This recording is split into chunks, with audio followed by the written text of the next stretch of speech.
Sometimes being a hero isn't just about the powers, it's also about the person who wears the mask underneath. And a story that covers this astoundingly well is called Spider-Man Fake Red. Written by Yuzuki Asawa, this exceptional manga centers around a world where Spider-Man gives up being Spider-Man, leading an awkward teenager by the name of Yu to find Spidey's gear in the trash and try to be Spider-Man himself, later finding that being a superhero is much harder than it looks. I love this story so much for the way that Yu is written to be this kid that's not really good at anything at all, but through Spider-Man, it leads Yu to find that through great effort, he can achieve anything through his unwavering spirit. And even his name being Yu, which means brave leader, I feel like could also be interpreted as in you can wear the mask. You can be a hero too. It's just such a perfect Spider-Man story with the perfect message behind it, and I just want to tell you guys about it because it's such a good story and I got nothing else better to do. So without further ado, let's get into it already.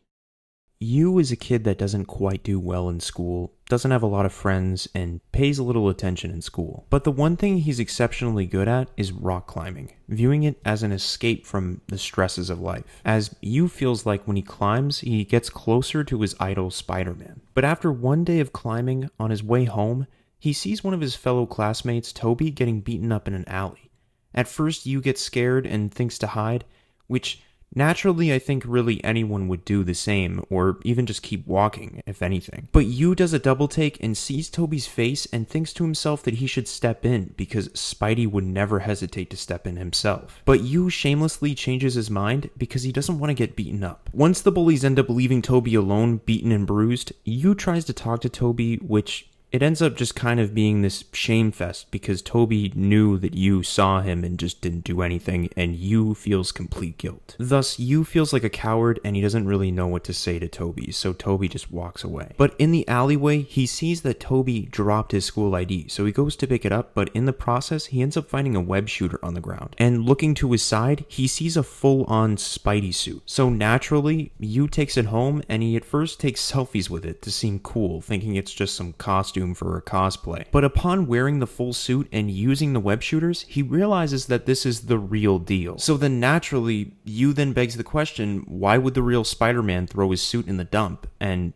he then thinks to himself, he has to find the real Spider-Man and give it back. So then the next day rolls around and Yu walks around all over New York with the suit in his bag, but realizes there's no real way of knowing who the real Spidey is because he never revealed his secret identity. Duh. So then thinking about it long and hard, Yu gets the idea that maybe if he wears the suit on top of a roof, the real Spider-Man will see him in the suit and try to take it back. But upon standing on a rooftop, some citizens take notice and tell him that there's an apartment on fire nearby and he should go help them as fast as possible. And keep in mind, this is Yu inside of the Spider-Man suit, and nobody realizes that this is an entirely different person that has no idea what he's doing. So in fear of literally damaging Spidey's reputation if he doesn't do anything, he reluctantly decides to go. But instead of Yu using the web shooters, he just runs down the fire escape instead, which confuses the citizens more than anything because Spidey never runs towards danger. He always swings with his webs. Running towards the building, he wonders what the hell he's doing because he isn't Spider-Man. He's not a superhero. But he just keeps on running until he gets to the building where everyone tells Yu that a child is on the third floor begging Spidey to save the kid. Yu takes a look at this building on fire and he's completely scared, thinking it's impossible. There's no way he can make that climb. But to kind of butcher something that All Might says in My Hero Academia, sometimes people's bodies act quicker than their minds themselves.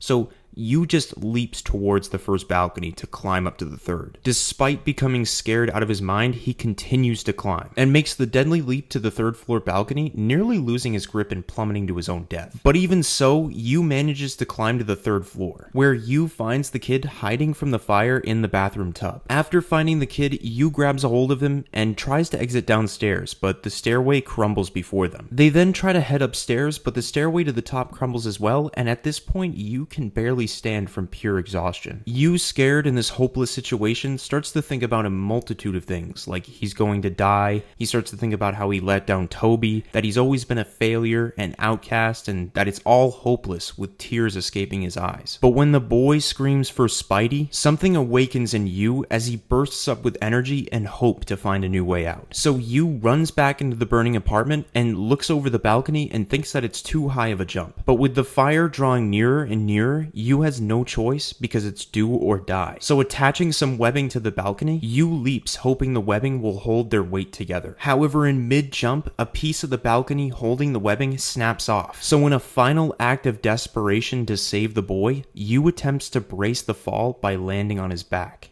Moments later, Yu opens his eyes to find that the residents set up a huge mattress to catch Yu and the kid. After saving the boy, everyone screams in excitement, and Yu returns the boy to his mother, forever grateful. The boy, after hugging his mother, gives Yu one last hug goodbye, thanking Spidey for saving his life, before Yu makes his exit by hiding under a mattress till everyone else left. After a whole 5 days go by, Yu awakes to his body still hurting from the incident, stating that being a hero is much harder than it looks, as he opens his phone to see that his actions are going viral all over Twitter. And with Yu looking through the comments, he starts to kind of sink inside of himself because the comments say things like, oh, Spidey looks a lot thinner than usual, and he was wicked rusty saving that kid, which I can sort of relate to, given the comments that I get. But following more scrolling, he sees an article stating that Spider-Man hasn't been seen in 5 days, wondering where he could be, with Yu wondering the very same thing himself, as the panels draw closer and closer to a random sewer grate in New York, where we then see a mysterious man covered in black goop walking through the sewers, saying aloud that he isn't a monster, but that he's Peter Parker,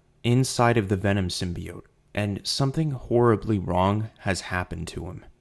This story is absolutely spectacular and literally one of the greatest stories I could ever read this year, because I just love the concept of a regular dude trying to go out as Spider-Man, knowing that he doesn't have powers but still tries nonetheless. Now, sadly, this story ended up getting canceled after 14 chapters for reasons I'm not quite sure of, but it's a book I'd recommend you all should check out, because in chapters following, several hijinks ensue where people in Peter's life realize that this Spider-Man isn't Peter. You struggling to be Spider-Man and attempting to stop villains like fucking Screwball. I fucking hate Screwball. I hate Screwball so much. Yu's crush finding out that he's Spider-Man, along with learning how Peter became Venom in the first place. Now, I pray to God that it somehow gets uncanceled if it gets tons of attention, because I really wish that this story was still ongoing. So, I command all of you in some capacity through the means of manifestation to somehow, in some way, make this story continue. By the way, I'm almost done with the James Gordon Jr. video, and I just wanted to ask y'all to recommend some things to cover, because